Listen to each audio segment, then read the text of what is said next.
नमस्कार दोस्तों, ज्योतिष रत्न रुद्राक्ष अनुसंधान केंद्र में स्वागत है। आज हम बात करेंगे चंद्रमा ग्रह की।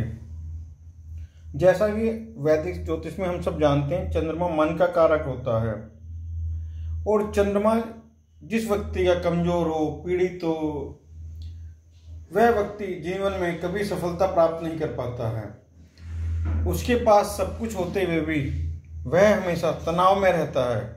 और जिस व्यक्ति का चंद्रमा मजबूत होता है, वह व्यक्ति कुछ भी ना हो जीवन में तो भी वह खुशी रहता है।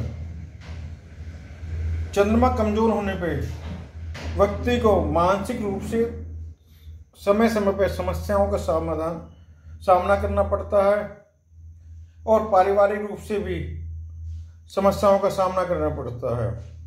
यानी हम ये कह सकते हैं, ना तो उन्हें शारीरिक सफलता मिल पाती है, ना ही मानसिक सफलता मिल पाती है, ना ही सामाजिक सफलता मिल जाती है। आत्मबल कमजोर होता है, कोई भी बीमारी हो जाती है तो उससे छुटकारा नहीं मिल पाता है और व्यक्तियों के मानसिक डिप्रेशन, तनाव में रहते हैं, कोई भी रिस्क नहीं ले पाते, उन्हें अपनी वाणी पर कंट्रोल नहीं रहता, चिड़चिड़ापन रहता है, यानी घर का माहौल भी चिड़चिड़ापन में रहते हैं और उनकी स्मरण शक्ति, याददाश्त भी थोड़ी कमजोर रहती है।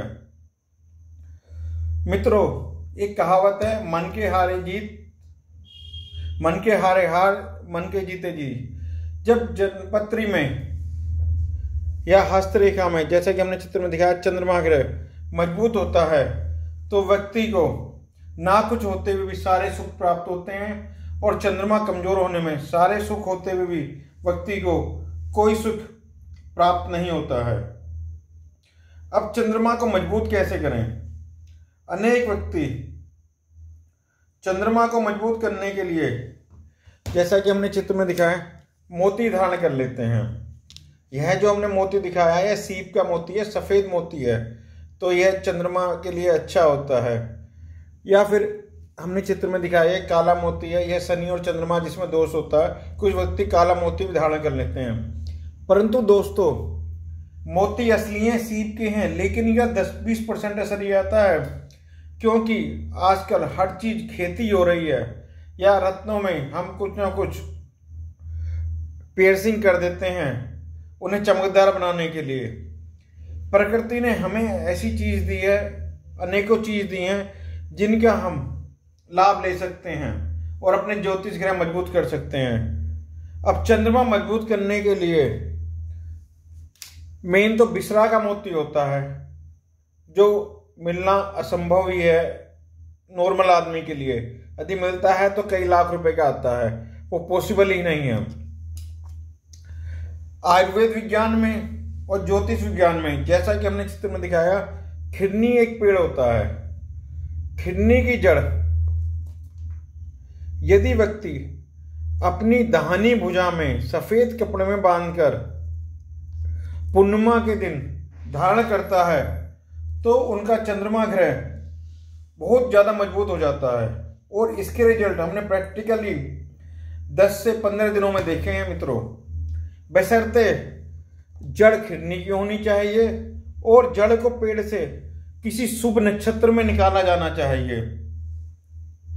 और कुछ व्यक्ति जड़ को अपने गले में भी धारण कर लेते हैं, लेकिन वह अच्छा नहीं है। हमेशा हम जब भी कोई जड़ गार करते हैं तो वह हमारी तर्जनी उंगली की लंबाई के बराबर होनी चाहिए और जिस ग्रह का जो वार है, जो तिथि है, उसमें ही धारण करना चाहिए। जैसे चंद्रमा का पूर्णिमा का दिन या पूर्णिमा की रात, जब चंद्रदेव पूरा आसमान में हो, उनको वर्त देकर चंद्रमा के मंत्रों का जाप कर कर यदि यह जड़ हम सफेद कपड़े में या सफेद धागे में अपनी दाहिनी भुजा में भागें तो हम आत्मबल अपना देखें, 15 दिन में बहुत फर्क पड़ेगा। व्यक्ति डिप्रेशन में, निराशा में, आत्मबल कमजोर है, उसे गले संबंधित परेशानी है, नाक संबंधी परेशानी है, इम्यूनिटी पावर कमजोर है, उस पर बहुत ज्यादा फर्क पड़ेगा। मित्रों, आप हमारे कार्यालय से किसी भी पेड़ की जड़ अभिमंत्रित अपने घर पे डाक द्वारा मंगवा सकते हैं। जैसे सूर्य ग्रह के लिए बेलमूल की जड़, खिरनी की जड़ चंद्रमा ग्रह के लिए, अनंत मूल जड़ मंगल ग्रह के लिए, विधारा जड़ बुध ग्रह के लिए, हल्दी की जड़ गुरु ग्रह के लिए, अरंडमूल जड़ शुक्र ग्रह के लिए, धतूरे की जड़ शनि ग्रह के लिए, सफेद चंदन राहु ग्रह के लिए और अश्वगंधा की जड़ केतु ग्रह के लिए। यदि आप कोई रत्न भी हमारे कार्यालय से मंगवाना चाहते हैं, जैसे माणिक्य, मोती, मूंगा, पन्ना, पुखराज, ओपल, नीलम, एक्वामेरीन, अलेक्जेंडर, काला मोती, गोल्डन मोती, पीताम्बरी नीलम, मोनालिसा इत्यादि, तो वह भी काफी कम पे मंगा सकते हैं। मित्रों, यदि आपका अपनी जन्मपत्री के संबंध में कोई सवाल है तो निःशुल्क ज्योतिष सलाह के लिए आप अपने ज्योतिषाचार्य मित्र पंकज कुमार जैन, मोदी नगर को मोबाइल नंबर 8267894348 पर अपना जन्म विवरण भेज सकते हैं। हम आपका जवाब निःशुल्क देंगे। या आप अपने हाथों की रेखाएं रीड कराना चाहते हैं तो अपने दोनों हाथों की फोटो हमें भेज दें, हम आपका निःशुल्क जवाब देंगे। यदि वास्तु संबंधित भी आपके मन में कोई सवाल है तो अपने घर का हमें नक्शा भेज दें, हम आपका भी निःशुल्क जवाब देंगे। मित्रों, हमारा उद्देश्य मेन जरूरतमंद की सेवा करना है और उन्हें सच्ची सलाह देना है। परंतु यदि आप विस्तार से जानना चाहेंगे तो उसके लिए हमारी नाम मात्र की फीस है, वह आपको देनी होगी। मित्रों, ज्योतिष, वास्तु, तंत्र, अंक ज्योतिष से संबंधित किसी भी सवाल के लिए आप हमें ज्योतिषाचार्य पंकज कुमार जैन, मोदी नगर को मोबाइल नंबर 8267894348 पर लिख सकते हैं। आपकी समस्या का समाधान किया जाएगा। धन्यवाद मित्रों।